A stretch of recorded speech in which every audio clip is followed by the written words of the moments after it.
Hello students, welcome to my YouTube channel AM and AC classes।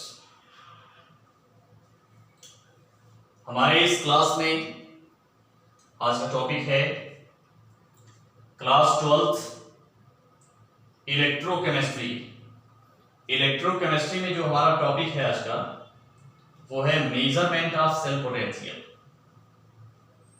मतलब जो अभी आपने पढ़ा है इलेक्ट्रोकेमिस्ट्री में galvanic cell and component of the galvanic cell, oxidation of cell, reduction of cell and salt bridge, इसको पढ़ा है आप लोगों ने।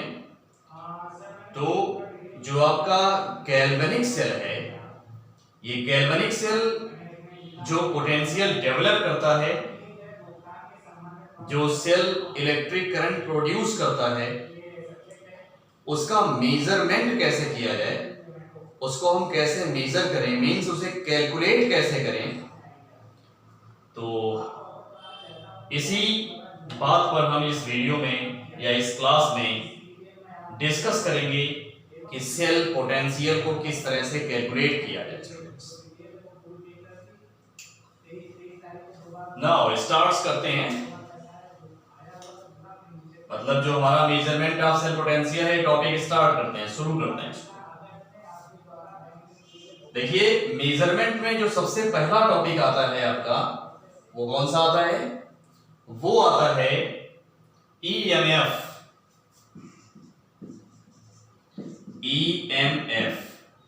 ईएमएफ का मतलब क्या होता है? ईएमएफ का मतलब होता है इलेक्ट्रोमोटिव फोर्स। ठीक है ना? ईएमएफ मींस क्या होता है? इलेक्ट्रोमोटिव फोर्स होता है। इसको लिख देते हैं हम।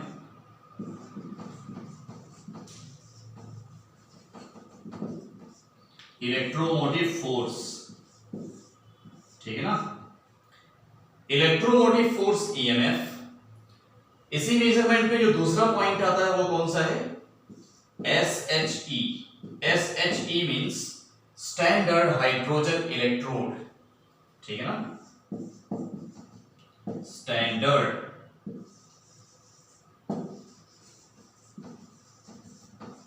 Hydrogen electrode. तो स्टैंडर्ड हाइड्रोजन इलेक्ट्रोड क्या होता है ये भी देखेंगे हम लोग, और इस स्टैंडर्ड हाइड्रोजन इलेक्ट्रोड के हेल्प से हम सेल पोटेंशियल को मेजर कर सकते हैं।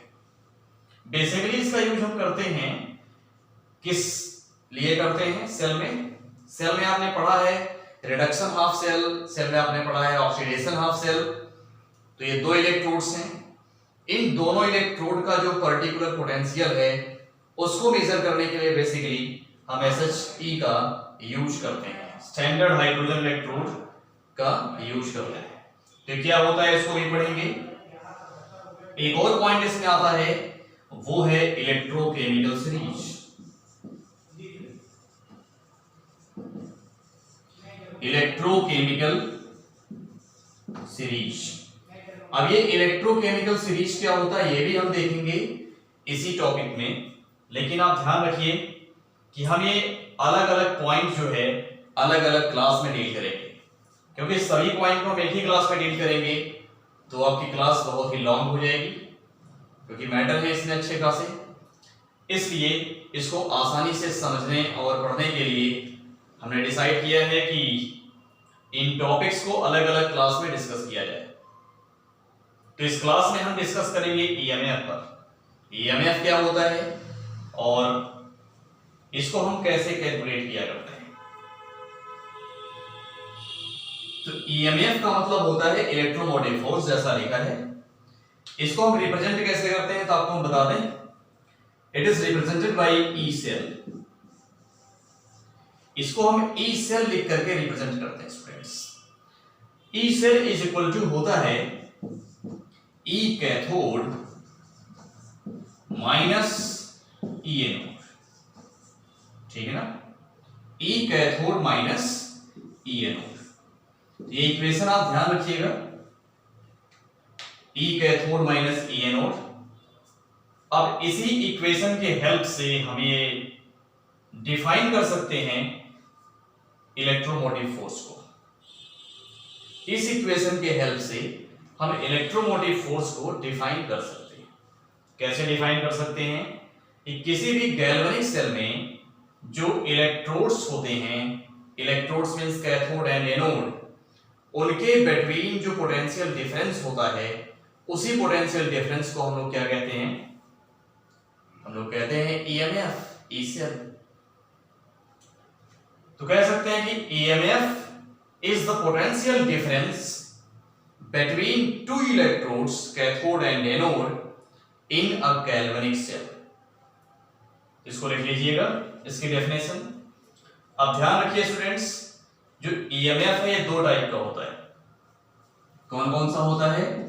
एक होता है स्टैंडर्ड और दूसरा होता है नॉन स्टैंडर्ड। एक होता है स्टैंडर्ड और दूसरा होता है नॉन स्टैंडर्ड। ठीक है ना? एक स्टैंडर्ड होगा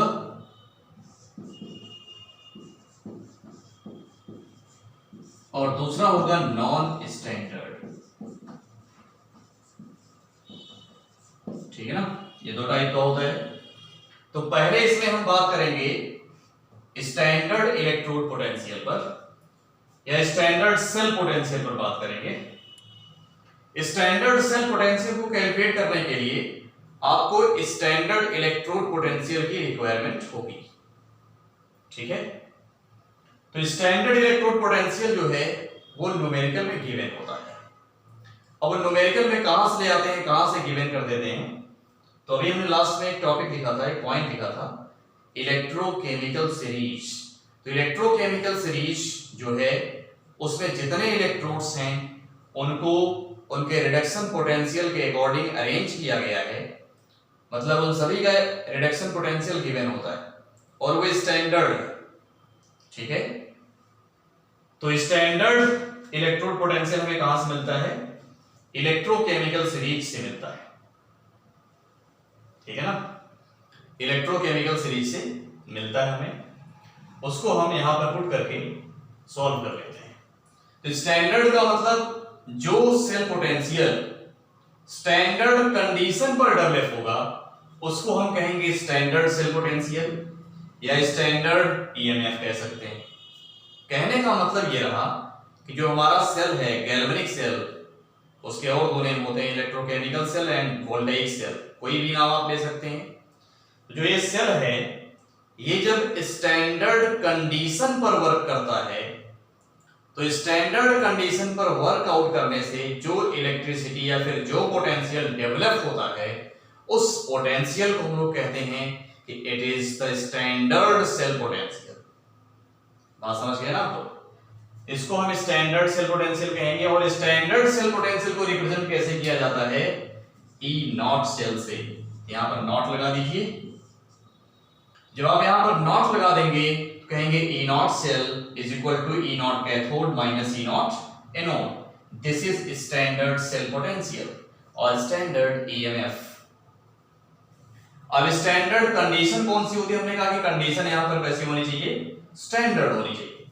तो स्टैंडर्ड कंडीशन यहां देख लीजिए, स्टैंडर्ड कंडीशन। स्टैंडर्ड कंडीशन जो है वो क्या होती है? तीन चीजें आती हैं इसमें।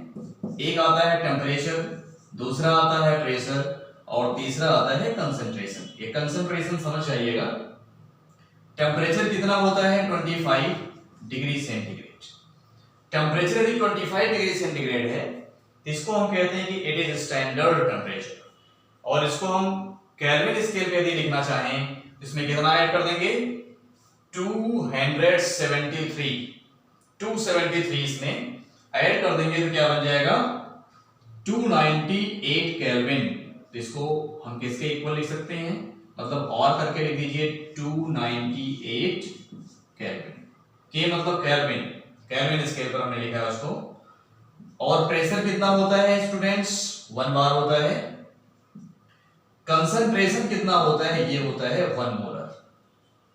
1 m का मतलब क्या होता है? 1 मोलर होता है। अब ये कंसंट्रेशन हम लोग किसका लेते हैं? तो आप जानते हैं कि जो गैल्वेनिक सेल होता है उसमें दो इलेक्ट्रोड्स होते हैं, एक होता है आपका रिडक्शन हाफ सेल और दूसरा होता है ऑक्सीडेशन हाफ सेल। तो जो रिडक्शन हाफ सेल है एंड जो ऑक्सीडेशन हाफ सेल है, उन दोनों में हमने एक सॉल्यूशन प्रिपेयर किया था। आप वो वीडियो देखिएगा, आपको वहां मिल जाएगा। तो उसमें जो हमने सॉल्यूशन प्रिपेयर किया था, मेटल सॉल्ट सॉल्यूशन, उस सॉल्यूशन के कंसंट्रेशन की हम बात कर रहे हैं। तो कंसंट्रेशन कितना होना चाहिए? 1 मोलर।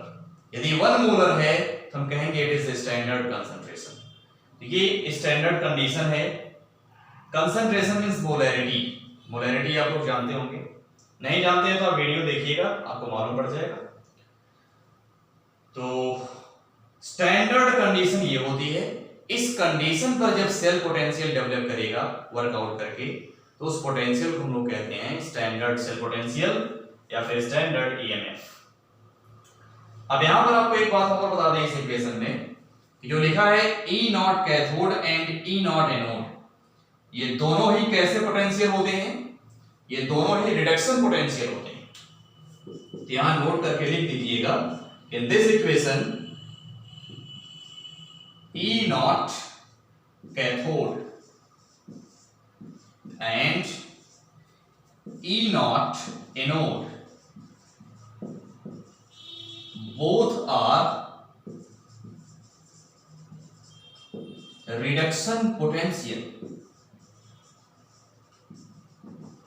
दोनों किस तरह के पोटेंशियल होते हैं? दोनों के दोनों रिडक्शन पोटेंशियल होंगे। मींस यदि न्यूमेरिकल में इसमें से किसी एक का ऑक्सीडेशन पोटेंशियल गिवन है, तो आप उस ऑक्सीडेशन पोटेंशियल को रिडक्शन पोटेंशियल में चेंज करके यहां वैल्यू पुट करेंगे तो आंसर आएगा सही, नहीं तो आपका आंसर गलत हो जाएगा। इसको ध्यान रखिएगा। और अब क्वेश्चन ये आता है कि हम ऑक्सीडेशन पोटेंशियल को रिडक्शन पोटेंशियल में चेंज कैसे करें? तो चेंज करने का एक आसान तरीका है, वो क्या है? आप जो है साइन बदल दीजिए। जो ऑक्सीडेशन पोटेंशियल का डेटा होगा, डेटा में आपको कुछ नहीं करना है। डेटा के पहले यदि प्लस लगाया तो उसको माइनस कर दीजिए, और यदि माइनस लगाया तो उसको प्लस कर दीजिए। साइन को अपने अपोजिट साइन में कन्वर्ट करके आप उसको रिडक्शन पोटेंशियल में चेंज कर सकते हैं। जैसे यहां पर हम कुछ एग्जांपल्स की बात कर लें।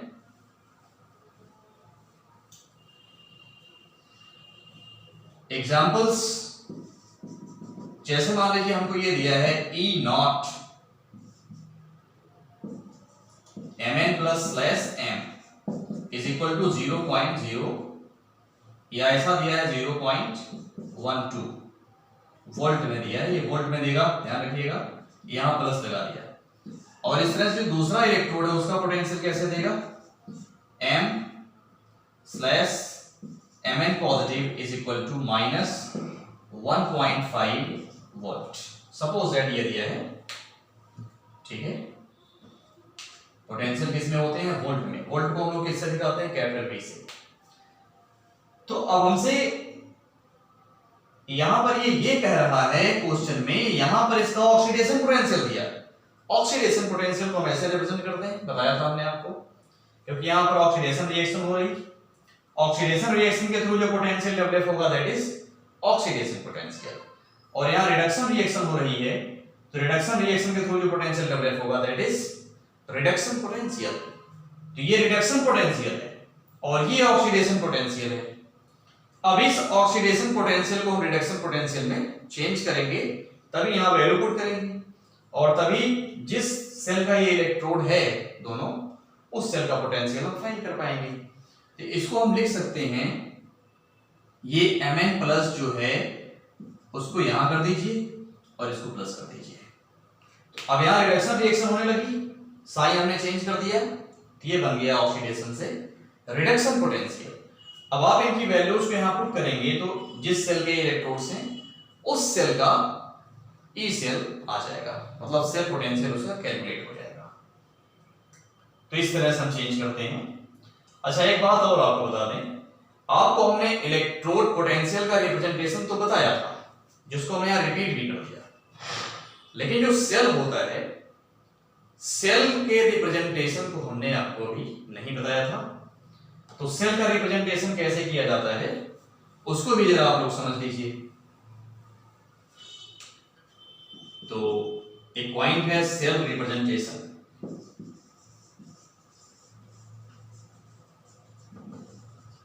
सेल रिप्रेजेंटेशन जो है कैसे करते हैं, तो ध्यान रखिए, पहले हम एनोड लिखते हैं, फिर क्या लिखते हैं, कैथोड लिखते हैं। तो ये हो जाएगा E M/Mn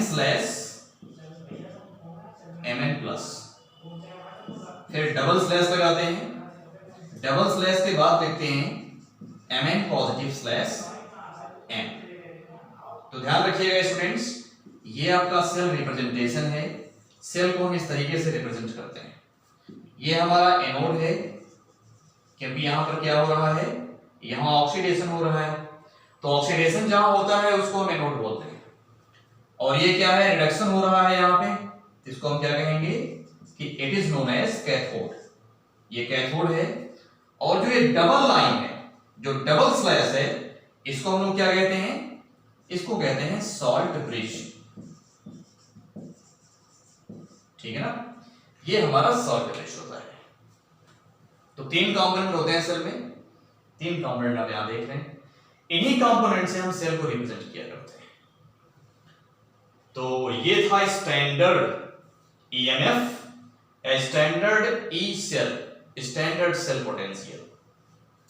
अब हम बात करेंगे नॉन स्टैंडर्ड सेल पोटेंशियल की।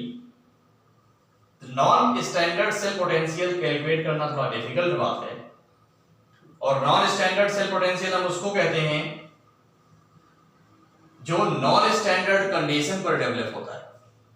मतलब जो भी आपने आपको दिखाया स्टैंडर्ड कंडीशन, उसको आप चेंज कर दीजिए तो नॉन स्टैंडर्ड हो जाएगा। उसमें से किसी एक को चेंज कर दीजिए, 2 को चेंज कर दीजिए, या फिर तीनों को ही चेंज कर दीजिए, इन सभी केसेस में नॉन स्टैंडर्ड बन जाएगा। तो नॉन स्टैंडर्ड कंडीशन पर सेल का पोटेंशियल कैसे कैलकुलेट किया जाए, ये बहुत ही डिफिकल्ट बात है।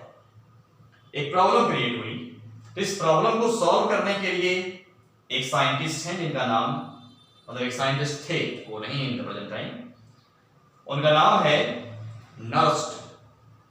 नर्स्ट की स्पेलिंग जो है कुछ ऐसे होती है,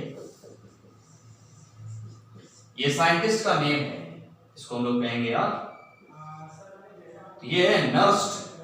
तो नर्स्ट नाम के एक साइंटिस्ट ने अपनी इक्वेशन दिया वर्कआउट करके, उसकी इक्वेशन के हेल्प से हम लोग नॉन स्टैंडर्ड कंडीशन पर सेल के पोटेंशियल को कैलकुलेट कर लेते हैं। ठीक है, लेकिन ध्यान रखिए, नॉन स्टैंडर्ड कंडीशन पर नर्स्ट इक्वेशन के हेल्प से सेल पोटेंशियल कैलकुलेट करने के लिए हमें स्टैंडर्ड सेल पोटेंशियल की रिक्वायरमेंट होती है। मतलब यदि आपको ये चीज नहीं मालूम तो नॉन स्टैंडर्ड कंडीशन पर आप सेल पोटेंशियल कैलकुलेट नहीं कर पाएंगे। ठीक है, तो नर्स्ट इक्वेशन क्या है, और नर्स्ट के इक्वेशन के हेल्प से हम न्यूमेरिकल कैसे सॉल्व करते हैं, सेल के पोटेंशियल को नॉन स्टैंडर्ड कंडीशन पर कैसे कैलकुलेट करते हैं, उसको हम नेक्स्ट वीडियो में देखेंगे। तो स्टूडेंट्स, इस वीडियो में इतना ही, और इसमें यदि कोई दिक्कत हो तो आप जो है अपनी दिक्कत, अपनी प्रॉब्लम को कमेंट बॉक्स में जरूर लिखें। यदि आप लिखेंगे तो उसका रिप्लाई आपको दिया जाएगा। ठीक है, इस क्लास में इतना ही। ओके, जय हिंद।